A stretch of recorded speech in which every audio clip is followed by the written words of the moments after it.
जय हिंद दोस्तों। तो आज हम इस वीडियो में कवर करने वाले हैं धर्म व्यवस्था। ये आपके सिलेबस का पार्ट ए यूनिट फर्स्ट का पहला टॉपिक है। इसमें जो रीडिंग दी हुई थी वो काफ़ी ज़्यादा लंबी थी, तो हमने इसे 3 पार्ट्स में कवर करने की कोशिश की है। तो आप इसके बाद पार्ट सेकंड एंड थर्ड देख सकते हैं। तो चलिए शुरू करते हैं। क्या होती है धर्म व्यवस्था? तो जैसा कि ये 2 शब्दों से मिलके बन रही है, धर्म और व्यवस्था। धर्म हम ऑलरेडी अपनी पिछली वीडियोस में काफ़ी अच्छे से विद एग्जाम्पल समझ चुके हैं। यहाँ पे मैं फिर भी आपको एक जिस्ट दे देता हूँ।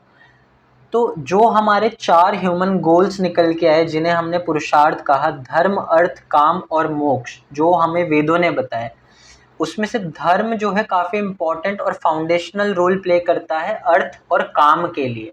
दूसरा, हमने धर्म को natural order of the universe कहा। धर्म इस यूनिवर्सल फैब्रिक को इंटैक्ट रखता है। धर्म एक स्टैंडर्ड की तरह काम करता है किसी भी एक्ट को किसी भी पर्टिकुलर सिचुएशन में मेजर करने के लिए कि whether that act was right और रॉन्ग। व्यवस्था की अगर हम बात करें तो हम सब जानते हैं कि व्यवस्था एक सिस्टम होता है। तो जो हमारी भारतीय फिलॉसफी निकल के आई है वो धर्म से ही निकल के आई है। धर्म से ही उसकी जड़ें निकली है। और जितना भी भारतीय फिलॉसफी का फ्रेमवर्क है, पूरा कॉम्प्रिहेंसिव फ्रेमवर्क है, वो धर्मशास्त्र के कंप्लायंस में है।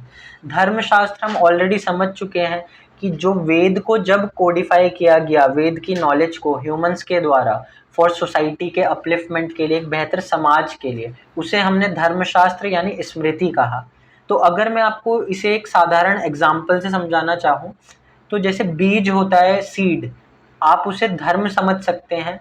और जो माली यानी गार्डनर होता है, जो उस बीज को नर्चर करता है और उससे एक पेड़ निकालता है, तो वो माली है धर्मशास्त्र, जिसने वेदों की नॉलेज को नर्चर किया और बेहतर उन्हें अप्लाई करने की कोशिश की समाज के भले के लिए। और उससे जो पेड़ निकल के आया वो आया भारतीय फिलॉसफी। तो आई होप आपको इस एग्जाम्पल से क्लैरिटी मिली हो। तो ऐसे हमारी धर्म व्यवस्था धर्म कंप्लायंट रूल्स पे बनी हुई है।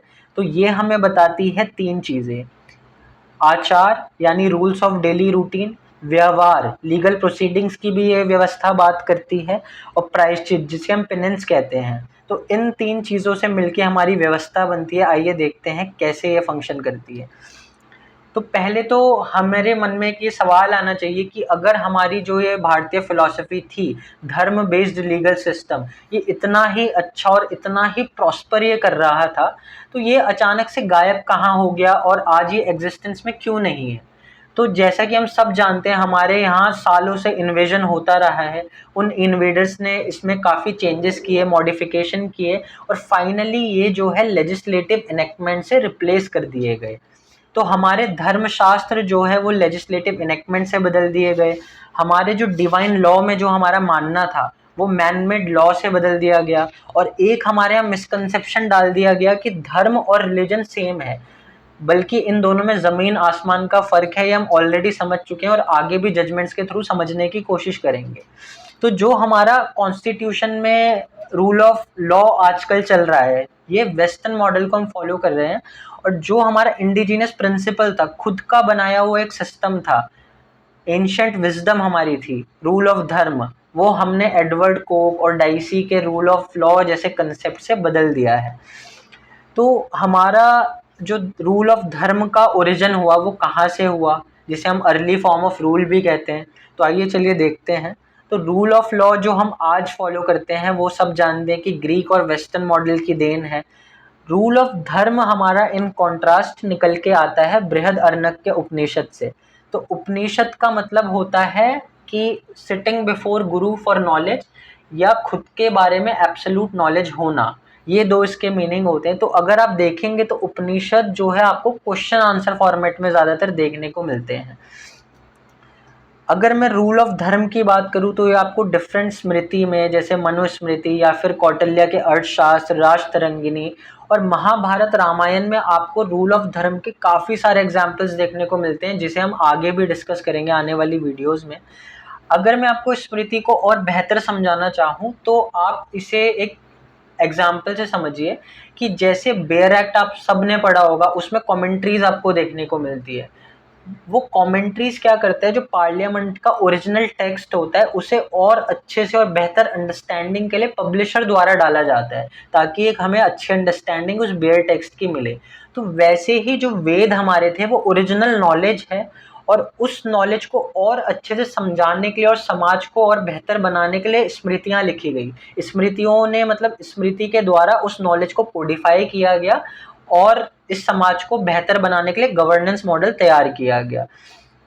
जो हमारे फॉर्मर प्रेसिडेंट हुए सर्वपल्ली राधाकृष्णन जी, उन्होंने भी ये बात कही है कि जो हमारा उपनिषद है उसने हमेशा धर्म को ऊपर रखा है और उसके बाद सब आते हैं, यानी जो रूल भी कर रहा है, जो राजा भी हैं, वो भी धर्म के नीचे हैं, बाकी सब चीज़ें धर्म के नीचे, धर्म सबसे ऊपर होना चाहिए।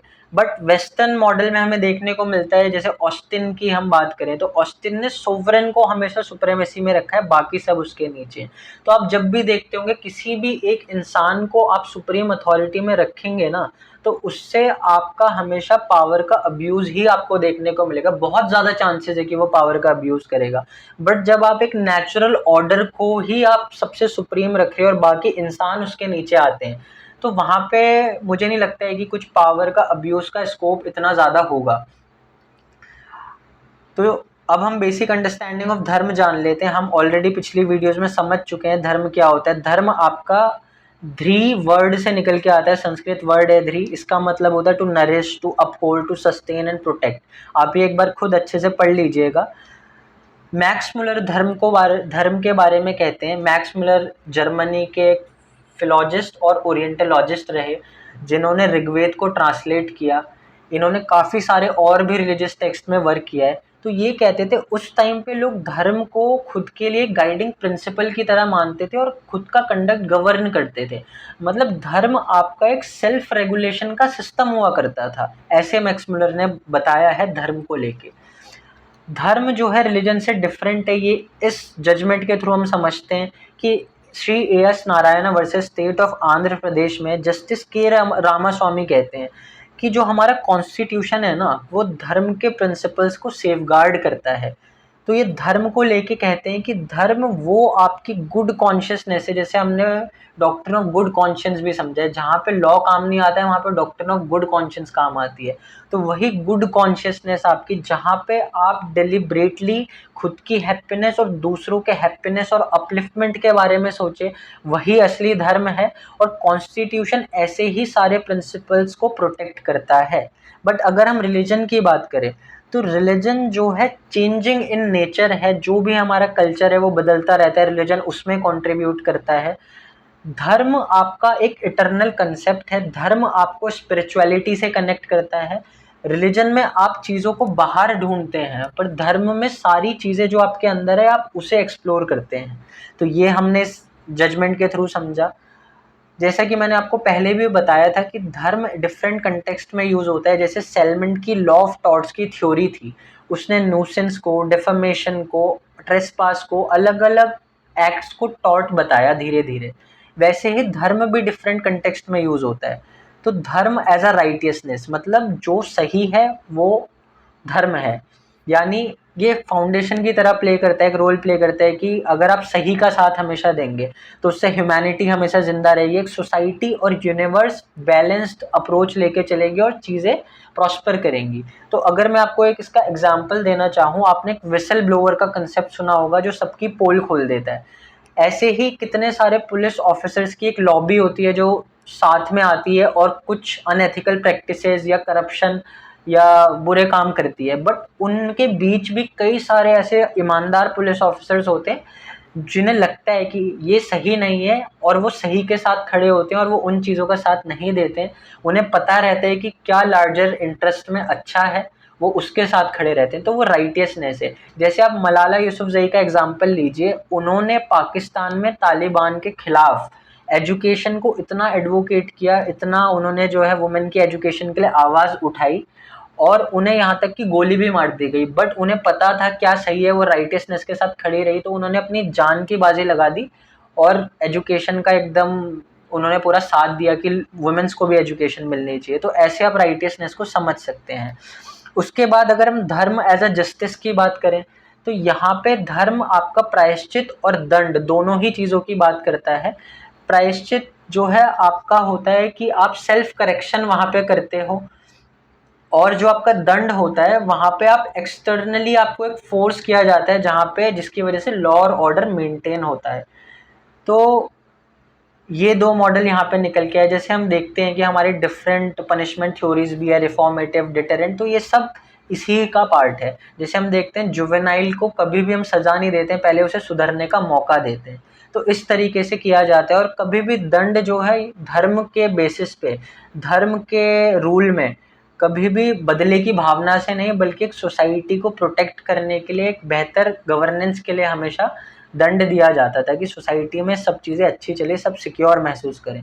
धर्म एज अ ड्यूटी की हम बात करें तो fulfilling one's own duty, the right of all may be protected. और ये जो ड्यूटी आती है ये आपकी अंदर से एक सेल्फ ऑब्लिगेशन आते हैं। ये कोई कोर्सिव मीन से आपको नहीं कहते कि नहीं भाई चल तुझे ये करना है, ऐसा नहीं। खुद से अंदर से आपकी आती है कि हाँ मेरा ये कर्तव्य बनता है। तो जैसे आप कोविड-19 में देखा है आपने कि इतने सारे लोग इमरजेंसी सर्विसेज में एंगेज थे, बी इट डॉक्टर्स या काफ़ी सारे जो फूड सप्लाईज के लिए लोग काम कर रहे थे। तो उन सब ने अपनी फैमिली को रिस्क पे रखा, अपनी खुद की लाइफ को रिस्क पे रखा, क्योंकि उन्हें पता था कि उनका धर्म क्या है, उनकी ड्यूटी क्या है। उनको एक लार्जर इंटरेस्ट को, एक पब्लिक गुड को प्रोटेक्ट करना था, इसलिए उन्होंने खुद की जान की बाजी लगा के वो सबके लिए घरों से बाहर निकले और पूरा उन्होंने काम किया।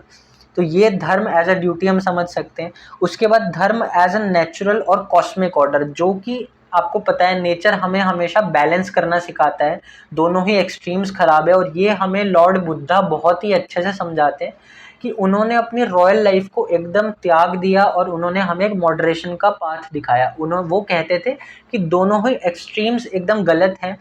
जैसे कि आप एक एग्जांपल से समझिए, अगर आपने कभी गिटार को प्ले किया हो तो गिटार की स्ट्रिंग्स को अगर आप ज़्यादा टाइट कर देंगे तो वो टूट जाएगी, और अगर ज़्यादा ढीला रख देंगे तो वो बजेगी नहीं। तो ऐसे ही वो भी मॉडरेशन हमें दिखाता है कि बैलेंस में ही सब कुछ प्रोटेक्टेड रहेगा और चीज़ें अच्छे से चलेगी। तो वही धर्म एज नेचुरल और कॉस्मिक ऑर्डर है जो एक लाइफ को प्रोटेक्ट आपकी करता है। उसके बाद कॉन्स्टिट्यूएंट असेंबली में भी धर्म की बात हुई थी। तो डॉक्टर जो रघुवीरा थे उन्होंने कहा कि धर्म का रिलीजन से कोई लेना देना नहीं है और धर्म और रिलीजन एक नहीं है। उन्होंने कहा है कि रिलीजन को आप पंथ यानी एक सेक्ट मान सकते हैं, बट रिलीजन का मतलब धर्म कभी भी नहीं हो सकता है। ये जो इंग्लिश मैन है इन्होंने धर्म का अपनी चीज़ों को फुलफिल करने के लिए, अपने अल्टीरियर पर्पस के लिए इन्होंने धर्म का डेलिबरेटली यूज़ किया और उसे रिलीजन से कन्वर्ट कर दिया, रिलीजन से रिप्लेस कर दिया। तो धर्म कोई भी फॉलो कर सकता है, किसी भी रिलीजन का वो इंसान हो, क्योंकि धर्म एक सोसाइटी के गवर्नेंस के लिए एक लॉ है जो सोशल वेलबीइंग के लिए बनाया गया था। तो ये धर्म मुझे लगता है कि आपको अच्छे से समझ आ गया होगा कि कैसे धर्म व्यवस्था फंक्शन करती है। इसे हम आगे वीडियोस में और अच्छे से समझेंगे। तो वीडियो देखने के लिए बहुत बहुत शुक्रिया गाइस। आप जुड़े रहिएगा और इस वीडियो को काफ़ी सारे लोगों तक पहुंचाइएगा ताकि सबकी एग्ज़ाम में मदद हो। Thank you and stay tuned.